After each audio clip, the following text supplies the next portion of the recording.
এর ভিতরে তোমাদেরকে আমি দুইটা শিক্ষা দিয়েছি। কয়টা? দুইটা। যদি তোমরা এই আয়াতটাকে আঁকড়ে ধরতে পারো, আমি তোমাদেরকে দুইটা পুরস্কার আল্লাহ আমি দান করব। বলি সুবহানাল্লাহ। কয়টা দান করবে? দুইটা। যেমন কুল ইন কুনতুম তুহিব্বুনাল্লাহ, হে নবী আপনি তাদেরকে বলে দিয়ে দেন কুনতুম তুহিব্বুনাল্লাহ, তারা যদি আল্লাহকে ভালোবাসতে চায়। কাকে? আল্লাহকে।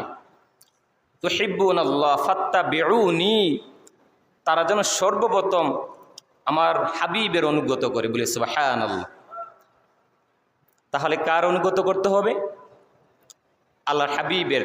কারণ আল্লাহকে যদি আমরা ভালোবাসতে চাই, আল্লাহ বলে দিয়েছেন ফাত্তাবিউনি ইউহিব্বুকুমুল্লাহ, আগে আমার নবীকে ভালোবাসো। বলি সুবহানাল্লাহ। নবীকে ভালোবাসার দরকার আছে না? আপনি যদি নবীর আদর্শ আপনার ভিতরে না জ্ঞাপন করতে পারেন, তাহলে